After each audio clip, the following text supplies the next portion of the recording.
It was a humid afternoon in southern Arizona when the thunderous roar of motorcycles shattered the stillness of the desert. A group of bikers, grizzled, leather-clad, and rowdy, rolled into the parking lot of a run-down bar on the edge of the small town of Red Rock. The tarmac was cracked, the air thick with the scent of gasoline and dust. It was the kind of place people passed through but didn't stay.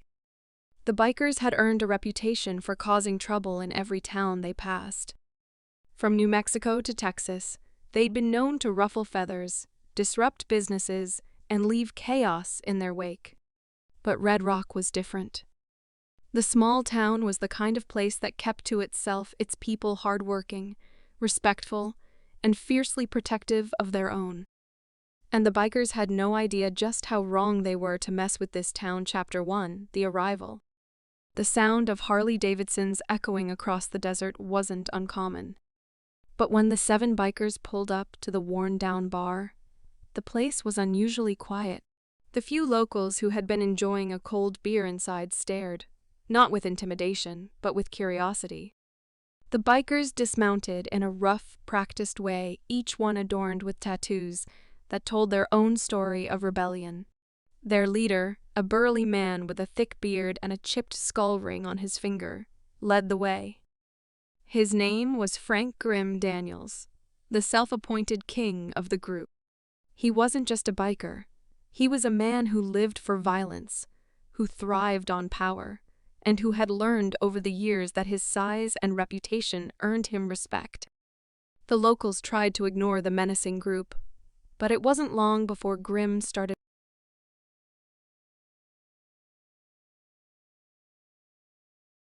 making his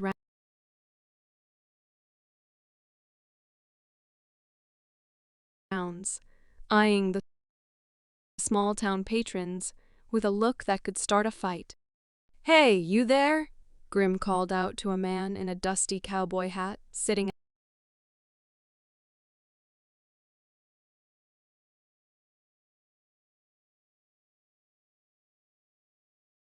at the bar, sipping a drink. His voice was gruff, but there was a forced politeness to it. "You got a problem with us being here?" The man, who wore his age and the hardship of desert life on his face, glanced up calmly. His name was Jack, but the bikers didn't know that. He was known as a quiet man, someone who kept to himself, but there were whispers about his past. Whispers the bikers didn't care to hear. "No problem," Jack said, his tone even. "But you might want to mind your manners." Grimm smirked, stepping closer. "You don't tell me what to do, old man." There was tension in the air now, thick enough to cut with a knife. The room quieted, and for a moment, time seemed to stop. Then, the door swung open. Chapter 2. The soldier, a figure, entered the bar, his boots clicking against the worn wooden floor. His uniform, though aged, was immaculate. The man was tall, his posture straight, and his demeanor calm. His name was Michael Holloway, a former Special Forces operative who had been stationed at the Federal Command Center in nearby Tucson. He wasn't from Red Rock, but he'd been visiting the town for weeks, helping an old friend with a farm in need of repair. Michael was no longer an active soldier, but the aura around him, his sharp eyes, the way his body seemed to be always aware of his surroundings, made it clear that the man was more than just a former military man. He had a presence that demanded respect. He paused as the tension in the room thickened. His gaze swept over the bikers, then lingered on Grimm, who was still posturing at Jack. "Is there a problem here?" Michael's voice was low, authoritative, with an edge that suggested he wasn't here to make friends. Grimm turned his attention toward the newcomer. For a moment he sized Michael up, trying to gauge what kind of man he was. But there was something about the soldier, something unsettling that made Grimm reconsider his usual bravado. "Who the hell are you?" Grimm asked. Michael didn't answer immediately. He simply walked to the bar and took a seat, his eyes still scanning the room. It was clear he wasn't there to start anything, but he wasn't about to back down either. Just a man enjoying a drink, Michael replied calmly, his hands resting on the counter. But if you're looking for trouble, it looks like you've found some. Chapter 3. The tension escalates. The bikers were itching for a fight. The way they looked at Michael, the way they assessed him, wasn't lost on anyone in the room. They had dealt with troublemakers before, and most of them weren't much of a challenge. But this man? There was something about him that said he was a different breed. Frank Grimm Daniels didn't like that feeling. "I don't like your attitude, soldier," Grimm growled, his voice rising.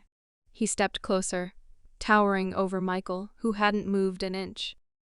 "You better mind your own business before I decide to teach you some respect." Michael's eyes narrowed.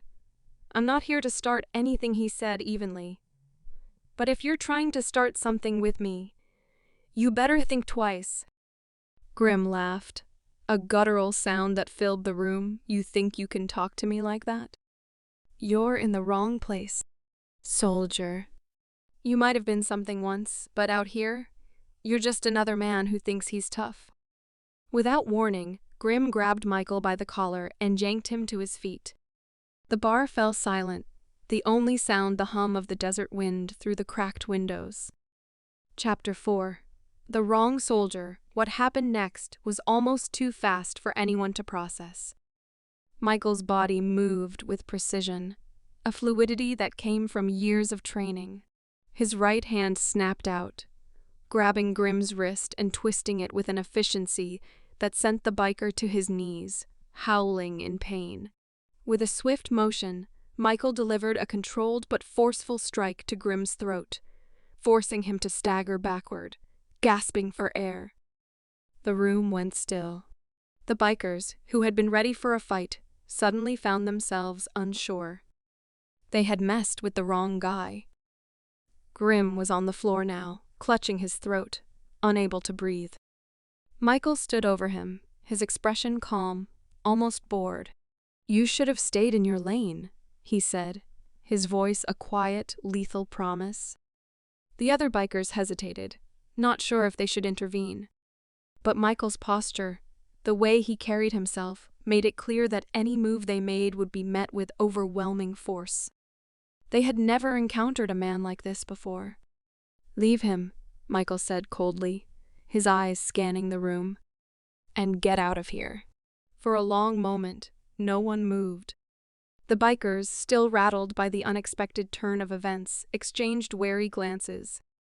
Grimm, still gasping for air, signaled to them, his face red with rage and fear.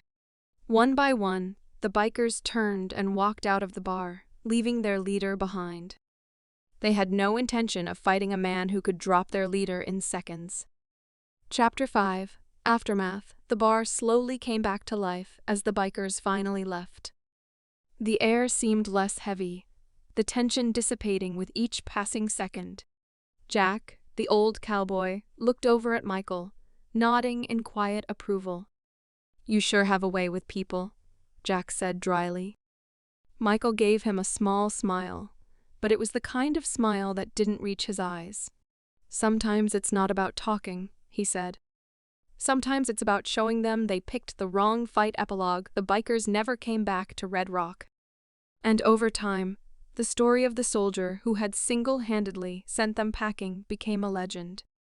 Michael Holloway never talked much about his time in the service, but the people of Red Rock knew that they were lucky to have him on their side. As for the bikers, they learned a valuable lesson that day. Never mess with the wrong person, especially when that person was a soldier trained to deal with far worse than a gang of troublemakers. And Michael Holloway? He went back to his quiet life, his boots always steady on the ground. But now, every time he walked through Red Rock, there was a sense of quiet respect in the air.